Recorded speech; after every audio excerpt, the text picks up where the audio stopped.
യു.കെയിൽ ഒരു ഹിന്ദു സംഘടന ബംഗ്ലാദേശിൽ നടന്ന മൈനോറിറ്റി കൊലപാതകത്തിനെതിരെ ഒരു പ്രതിഷേധം നടത്തിയിട്ടുണ്ട്. ഈ ബംഗ്ലാദേശിൽ നടക്കുന്ന ഇമ്മാതിരിപ്പെട്ട ദുരന്തം എന്ന് പറഞ്ഞാൽ വെറും ദുരന്തമല്ല, ശരിക്കും പറഞ്ഞാൽ ഇതുപോലത്തെ ഹീനകൃത്യങ്ങൾ അങ്ങനെ വേണമെങ്കിൽ പറയാം ഇതിനെ. അപ്പോൾ ആ രീതിയിലുള്ള കാര്യങ്ങളെ യു.കെ പാർലമെന്റിൽ ആരും തന്നെ ചോദ്യം ചെയ്തില്ല. അതുമായിട്ട് ബന്ധപ്പെട്ട് ഒരു റെഫറൻഡമോ ഒരു ചർച്ചയോ നടത്തിയില്ല.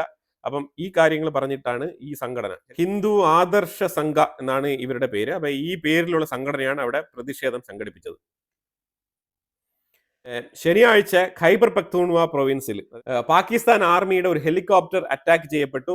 2 പാക് സോൾജേഴ്സ് കൊല്ലപ്പെട്ടിട്ടുണ്ട്. അതിനകത്ത് ഈ ഒരു വാർത്തയും കൂടി വരുന്നുണ്ട്. ഈ ഖൈബർ പക്തൂൺവ മേഖല എന്ന് പറഞ്ഞാൽ ഇത് പ്രത്യേകിച്ചും ഒരു സെപ്പറേറ്റ് സ്റ്റേറ്റ് ആയിട്ട് മാറാനുള്ള സാധ്യത വളരെ കൂടുതലാണ്. അത് എന്തുകൊണ്ടാണെന്ന് പറഞ്ഞാൽ ഈ ഖൈബർ പക്തൂൺവ മേഖലയിലെ CM ആയിട്ട് അഫ്രിദി, അതായത് ക്രിക്കറ്റ് കളിക്കാരനല്ല, വേറൊരു അഫ്രിദി. അപ്പൊ ഈ അഫ്രിദിയാണ് അവിടുത്തെ CM. പുള്ളിക്കാരന് ഈ പാകിസ്ഥാൻ ഗവൺമെന്റ് ശരിക്കും റെസ്ട്രിക്ഷൻ ഏർപ്പാടാക്കിയിട്ടുണ്ട്. ലാഹോർ വരെ പോലും സഞ്ചരിക്കാൻ കഴിയില്ല. അതാണ് പ്രധാനപ്പെട്ട വിഷയം. അപ്പൊ അങ്ങനെ ഇയാളുടെ സഞ്ചാര സ്വാതന്ത്ര്യം തടസ്സപ്പെടുത്തിയിരിക്കുകയാണ്. അപ്പൊ ഇതിന്റെ പ്രധാനപ്പെട്ട പ്രശ്നം ഈ ഖൈബർ പക്തൂൺവ എന്ന് പറഞ്ഞ ആ ഒരു സ്റ്റേറ്റ് സെപ്പറേറ്റ് ആയിട്ട് മാറാനുള്ള സാഹചര്യം വളരെ കൂടുതലാണ്. അതുകൊണ്ടാണ് പാകിസ്ഥാൻ ഗവൺമെന്റ് ഇമാതിരിയുള്ള നടപടികളിലേക്ക് മുതിരുന്നത്. ബംഗ്ലാദേശിലെ ഒരു ന്യൂസ് പേപ്പർ, എഡിറ്റേഴ്സ് കൗൺസിൽ എന്നാണ് ഈ ഒരു ന്യൂസ് പേപ്പർ. ഈ പത്രം ശരിക്കും പറഞ്ഞാൽ ബംഗ്ലാദേശ് ഗവൺമെന്റിനെ ക്രിട്ടിസൈസ് ചെയ്തിട്ടുണ്ട്.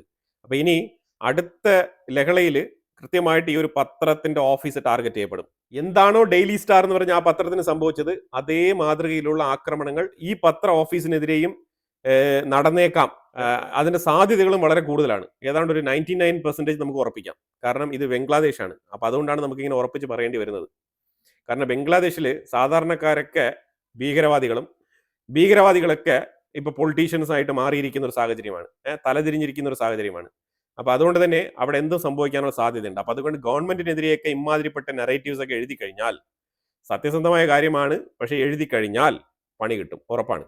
അപ്പൊ ഇതിനകത്ത് എഡിറ്റേഴ്സ് കൗൺസിലിന്റെ president accuses sections in Bangladesh interim government allowing of violence. ബംഗ്ലാദേശിന്റെ ഉള്ളില് ഇമാതിരിപ്പെട്ട വയലൻസ് നടത്താൻ വേണ്ടിയിട്ടുള്ള എല്ലാ സഹകരണങ്ങളും ചെയ്തു കൊടുക്കുന്നത് ഈ യൂനസിന്റെ ഇന്ററീം ഗവൺമെന്റ് ആണെന്നാണ് പുള്ളിക്കാരൻ പറഞ്ഞു വെച്ചിരിക്കുന്നത്. Pakistan Khyber Pakhtunkhwa province CM Sohail Afridi movements restricted in Lahore.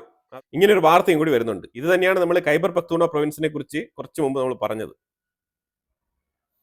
നേപ്പാളിലെ താൽക്കാലിക പ്രസിഡന്റ് ഈ ജൻസി പ്രൊട്ടസ്റ്റിനെ തുടർന്ന് ഒരു ജഡ്ജാണല്ലോ അവിടെ ഇപ്പം ഭരിച്ചുകൊണ്ടിരിക്കുന്നത്, പ്രൈം മിനിസ്റ്റർ സുശീല കാർക്കെ. അപ്പം ഇവരിപ്പം 2 മേജർ പൊളിറ്റിക്കൽ പാർട്ടീസിനെ ക്ഷണിച്ചിട്ടുണ്ട്. എന്തിനാണെന്ന് പറഞ്ഞാൽ ഇലക്ഷനിൽ പങ്കെടുക്കാൻ വേണ്ടിയിട്ട്. കാരണം അവർക്ക് വയസ്സും പ്രായമായി, ഇതൊന്നും മുന്നോട്ട് കൊണ്ടുപോകാനോ അവർക്ക് കഴിയില്ല. അപ്പൊ അതുകൊണ്ട് തലവേദന കേസാണ്. അപ്പൊ അതുകൊണ്ട് തീർച്ചയായിട്ടും 2 പൊളിറ്റിക്കൽ പാർട്ടീസ് മുന്നോട്ട് വരിക, ഇലക്ഷനിൽ പങ്കെടുക്കുക, എന്നിട്ട് ഒരു ഡെമോക്രാറ്റിക് ഭരണകൂടം മുന്നോട്ട് നയിക്കുക എന്നുള്ളതാണ് അവരുടെ തീരുമാനം. വരുന്ന മാർച്ച് മാസം 5-ാം തീയതി ഇലക്ഷൻ വെക്കാമെന്നാണ് തീരുമാനിച്ചിരിക്കുന്നത്. മാർച്ച് 5-ന് 2026. അതേപോലെ ഫെബ്രുവരി 12-നാണ് ബംഗ്ലാദേശിലെ ഇലക്ഷൻ തീരുമാനിച്ചിരിക്കുന്നത്. അവരും ഫെയർ ഇലക്ഷൻ നടത്തുമെന്നാണ് പറഞ്ഞിരിക്കുന്നത്. നോക്കാം. പക്ഷെ അതിനു മുന്നേ പാകിസ്ഥാനിലെ തീവ്രവാദികൾ ഇന്ത്യക്കുള്ളിൽ ബംഗ്ലാദേശിന്റെ ഉള്ളിൽ നിന്നും ഒരു ഇൻഫിൽട്രേഷൻ നടത്താനുള്ള സാധ്യതയുണ്ട്. അതായത് ഡൽഹി മാതൃക ആക്രമണമാണ് അവർ പ്ലാൻ ചെയ്യുന്നത്.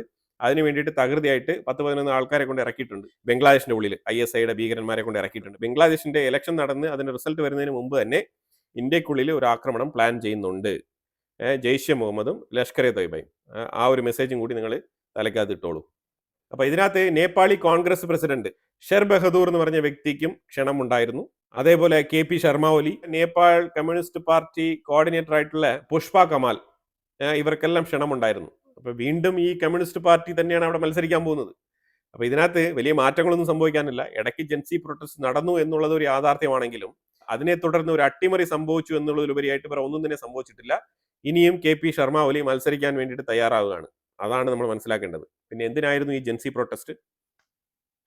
നോർത്ത് വെസ്റ്റ് പാകിസ്ഥാൻ, അതായത് പെഷാവർ, ഇത് ഖൈബർ പക്തൂൺവ പ്രൊവിൻസിൽ സ്ഥിതി ചെയ്യുന്ന ഒരു സിറ്റിയാണ് പെഷാവർ. അപ്പൊ ഈ പെഷാവർ ഏരിയയിൽ ഒരു പൊട്ടിത്തെറി, ആ പൊട്ടിത്തെറിയിൽ 7 പേർക്ക് ഗുരുതരമായ പരിക്ക്. അവിടെ നിരന്തരം ഇങ്ങനെ പൊട്ടിത്തെറികൾ സംഭവിച്ചുകൊണ്ടിരിക്കുകയാണ്. അതാണ് മനസ്സിലാക്കേണ്ടത്.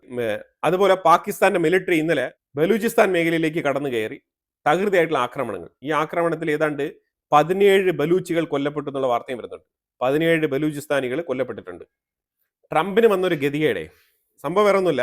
ഈ നൈജീരിയയിൽ അറ്റാക്ക് നടത്തിയല്ലോ, അതിനെ തുടർന്ന് ഇപ്പം ആവർത്തിച്ച് അതിനെ ഞങ്ങൾ ആക്രമണം നടത്തി എന്ന് പറയേണ്ട ഒരു സ്ഥിതിവിശേഷം സംഭവം എന്ന് പറഞ്ഞാൽ ബോംബ് അവിടെ വീണത് പൊട്ടിയില്ല എന്നുള്ളതാണ് ഇപ്പം വാർത്തകൾ പുറത്തു വരുന്നത്. അപ്പോൾ അതിനെ തുടർന്ന് ഇപ്പോൾ ട്രംപ് ഇതിനെ ഓപ്പണായിട്ട് സ്റ്റേറ്റ്മെന്റ് പറഞ്ഞിരിക്കുകയാണ്. അതായത് നൈജീരിയയിൽ നോർത്ത് വെസ്റ്റ് റീജിയനിൽ ഞങ്ങൾ കൃത്യമായിട്ട് ആക്രമണങ്ങൾ നടത്തി എന്നുള്ളത് ആവർത്തിച്ച് ഇപ്പോൾ പറയുകയാണ് വൈറ്റ് ഹൗസ്. എന്തൊരു ഗതികേടാണെന്ന് നോക്കും. ടോമോക്സ് മിസൈൽസ് ആണ് ഉപയോഗിച്ചതെന്ന് പറയുന്നുണ്ട്. പൊട്ടാത്ത ഇമേജ് ഒക്കെ പുറത്തു വരുന്നുണ്ട്. അപ്പൊ അമേരിക്ക ഇപ്പം ചൈനയെ കുറിച്ചുള്ള ഭീതിപ്പെടുത്തുന്ന വാർത്തകൾ പുറത്തുവിട്ടുകൊണ്ടിരിക്കുകയാണ്. എയിം ചെയ്യുന്നത് ഇന്ത്യയാണ്. ഇന്ത്യയെ ഒപ്പം കൂട്ടുക എന്നുള്ളതാണ്. ഇന്ത്യക്ക് വളരെ വ്യക്തമായിട്ട് അറിയാം ഏത് റൂട്ടിൽ സഞ്ചരിക്കണം എന്നുള്ളത്. അമേരിക്കയുമായിട്ട് ഇന്ത്യക്ക് വിരോധമൊന്നുമില്ല. പക്ഷേ ഇന്ത്യക്ക് ഒരു ഫ്രീ ട്രേഡ് പോളിസി ഉണ്ട്. ആ ട്രേഡ് പോളിസിയെ കൺട്രോൾ ചെയ്യുന്ന രീതിയിൽ അമേരിക്ക വന്നതുകൊണ്ടാണ് നമ്മൾ അമേരിക്കയ്ക്ക് ഒരു ബ്രേക്ക് അവിടെ ഇട്ടത്. അമേരിക്ക വരേണ്ട ഒരു സ്ഥലമുണ്ട്, അവിടം വരെ വന്നാൽ മതി. ഇനിയിപ്പോൾ അമേരിക്ക സ്വർണ്ണക്കട്ടി കൊണ്ട് തരാമെന്ന് പറഞ്ഞാലും ഇന്ത്യക്ക് ഒരു നിലപാടുണ്ട്. അതിനനുസരിച്ച് ഇന്ത്യ മുന്നോട്ട് പോവുള്ളൂ. അതാണ് മനസ്സിലാക്കേണ്ടത്. നമുക്കറിയാം നമ്മളുടെ വ്യാപാരം എങ്ങനെ വികസിപ്പിക്കണം എന്നുള്ളത്. അമേരിക്ക ഒരു പരിധി വരെ വളർന്നു നിൽക്കുന്ന ഒരു രാജ്യമാണ്. അപ്പോൾ അതുകൊണ്ട് അവിടെ നമുക്ക് നിശ്ചിത തോതിലുള്ള വ്യാപാരം കിട്ടും, ഇല്ല എന്നില്ല. പക്ഷെ നമുക്ക് വേറെയും മാർക്കറ്റുകളുണ്ട്. അപ്പോൾ ആ മാർക്കറ്റുകളൊക്കെ ത്യജിച്ചുകൊണ്ട് അമേരിക്കയുടെ പുറകിൽ വാലാട്ടി നിൽക്കാൻ നമ്മളെ കൊണ്ട് കഴിയില്ല എന്നുള്ളതാണ് യാഥാർത്ഥ്യം. കാരണം നമ്മളെ ഇൻഡിപെൻഡന്റ് ആയിട്ടുള്ള ഒരു രാജ്യമായിട്ട് കരുതുന്ന ഒരുപാട് രാജ്യങ്ങളുണ്ട്. അവർക്കും കൂടി ഒരു ഇംപ്രഷൻ ക്രിയേറ്റ് ചെയ്യേണ്ടതുണ്ട്. അപ്പൊ അങ്ങനെ ചൈനയും പാകിസ്ഥാനെയും കുറിച്ച് ഒരു സ്റ്റേറ്റ്മെന്റ് പെന്റഗൺ പറഞ്ഞിരിക്കുന്നത് 36 J-10 ഫൈറ്റർ ജെറ്റ് ചൈന പാകിസ്ഥാന് നൽകിയിട്ടുണ്ടെന്നുള്ള വാർത്തയാണ് അവർ പുറത്തുവിട്ടിരിക്കുന്നത്. അത് കഴിഞ്ഞാൽ നമ്മൾ നോക്കേണ്ടതെന്ന് പറഞ്ഞാൽ നമ്മൾ അമേരിക്കയ്ക്ക് കൊടുക്കേണ്ട പ്രാധാന്യം അമേരിക്കയ്ക്ക് കൊടുക്കുന്നുണ്ട്, ഇല്ലാന്നില്ല. അമേരിക്കയും ഇന്ത്യയും തമ്മിൽ 4 ബില്യൺ വർത്ത് വരുന്ന ഒരു ഡീല്. ഇത് ലോക്കൽ മാനുഫാക്ചറിങ്ങുമായിട്ട് ബന്ധപ്പെട്ടാണ്. MQ-9B പ്രിഡേറ്റർ ഡ്രോൺ നിർമ്മിക്കാൻ വേണ്ടിയിട്ടുള്ള പദ്ധതി. അപ്പൊ ഈ ഡ്രോൺ ജനറൽ ആറ്റോമിക്സ് എന്ന് പറഞ്ഞ കമ്പനിയാണ് നിർമ്മിക്കുന്നത്. അതിനെ തുടർന്ന് ഇന്ത്യയിൽ ഇതിന്റെ MRO ഫെസിലിറ്റീസ് അമേരിക്ക സ്ഥാപിക്കും. ഒരു ജോയിന്റ് വെഞ്ചറാണിത്. അതുമായിട്ട് ബന്ധപ്പെട്ട പ്രോജക്റ്റ് ഓൾറെഡി തന്നെ സൈൻ ചെയ്തതാണ്. ആ കാര്യങ്ങളിലേക്ക് മുന്നോട്ട് നീങ്ങുകയാണ് ഇന്ത്യയും അമേരിക്കയും. ISROയുടെ ഒരു അച്ചീവ്മെന്റ് കൂടി പറഞ്ഞിട്ട് ഈ വാർത്ത നമുക്ക് അവസാനിപ്പിക്കാം. ശരിക്കും ISRO 2014 മുതൽ സിൻസ് 2014 ഏതാണ്ട് 34 രാജ്യങ്ങളുടെ 390 സാറ്റലൈറ്റ് നമ്മൾ ഓർബിറ്റിൽ എത്തിച്ചിട്ടുണ്ട് സക്സസ്ഫുള്ളി. അതാണ് മനസ്സിലാക്കേണ്ടത്. വളരെ വിജയകരമായിട്ടാണ് ഈ ഒരു പ്രോജക്റ്റ് ISRO അഭിമാനപൂർവ്വം ഈ ഒരു പ്രവൃത്തി ചെയ്തിരിക്കുന്നത്. ഇതാണ് നമ്മൾ മനസ്സിലാക്കേണ്ടത്. സ്പെസിഫിക്കലി PSLV ആണ് നമ്മൾ ഈ ഒരു മിഷനിൽ ഏറ്റവും കൂടുതൽ ഉപയോഗിച്ചിരിക്കുന്നത്. അതും കൂടി നമ്മൾ ഇതിനകത്ത് ചേർത്ത് പറയേണ്ടതുണ്ട്. അതായത് PSLV ആ ഒരു പോളാർ സാറ്റലൈറ്റ് ലോഞ്ച് വെഹിക്കിളാണ് നമ്മൾ ഇതിനകത്ത് ഏറ്റവും കൂടുതൽ മിഷൻസിന് നമ്മൾ ഉപയോഗിച്ചിരിക്കുന്നത്. ഇന്ത്യയുടെ മിനിസ്ട്രി ഓഫ് ഹോം അഫയേഴ്സ് NIAക്ക് ഒരു ടാസ്ക് കൊടുത്തിട്ടുണ്ട്. ആ ടാസ്ക് വേറെ ഒന്നുമല്ല, അതായത് വളരെ സ്പെസിഫിക് ആയിട്ട് ഒരു ആന്റി ടെറർ സ്ക്വാഡിനെ നിയമിച്ചിരിക്കുകയാണ്. ഇപ്പം എന്താണ് ഇവരുടെ പ്രവൃത്തി എന്ന് പറഞ്ഞാൽ ഓൺലൈനിലൂടെ ഇന്ത്യക്കുള്ളിൽ ആരൊക്കെ ഭീകരവാദത്തിന് വേണ്ടിയിട്ട് മതപരമായ രീതിയിൽ അതിൻ്റെ ആശയങ്ങൾ പ്രചരിപ്പിച്ചുകൊണ്ട് യുവാക്കളെ അതിലേക്ക് ക്ഷണിക്കുന്നുണ്ടോ അമ്മാതിരിയുള്ള അക്കൗണ്ടുകളൊക്കെ നിരീക്ഷിക്കാൻ വേണ്ടിയിട്ട് ഒരു സംഘത്തിനെ ഇപ്പോൾ ഏർപ്പാടാക്കിയിട്ടുണ്ട്. ഇത് ഇന്ത്യയുടെ ഫസ്റ്റ് ആന്റി ടെറർ പോളിസിയാണ്. ഈ ഒരു സൈബർ മേഖലയിൽ ഇത് ആദ്യമായിട്ടാണ് ഇങ്ങനൊരു ടീം ക്രിയേറ്റ് ആകുന്നത്.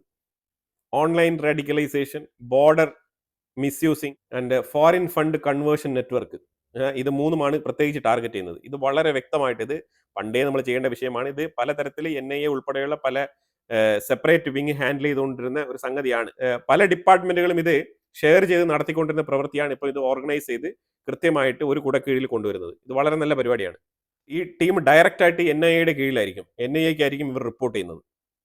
അപ്പം അതായത് ഇവരുടെ കണ്ടെത്തലിനെ തുടർന്ന് നിങ്ങളുടെ വീട്ടിലേക്ക് വരുന്നത് NIA ആയിരിക്കും. അവർ സാധാരണ ഓർഡിനറി കാറിലൊക്കെ ആയിരിക്കും വരുന്നത്. മാന്യമായിട്ട് നിങ്ങളെ കസ്റ്റഡിയിൽ എടുത്തുകൊണ്ട് പോകും. അതായിരിക്കും നടക്കാൻ പോകുന്നത്. അപ്പോൾ സൂക്ഷിച്ചും കണ്ടൊക്കെ ഇരിക്കുന്നത് നന്നായിരിക്കും. അപ്പോൾ എന്തായാലും ഇന്ത്യയുമായിട്ട് ബന്ധപ്പെട്ട കുറേ വിഷയങ്ങളാണ് നമ്മൾ വീഡിയോയിൽ കവർ ചെയ്തത്. ഇതിനെക്കുറിച്ചുള്ള അഭിപ്രായങ്ങൾ കമന്റ് ബോക്സിൽ രേഖപ്പെടുത്തുക. കൂടുതൽ വാർത്തകളുമായിട്ട് അടുത്ത വീഡിയോയിൽ വരാം. Thank you so much.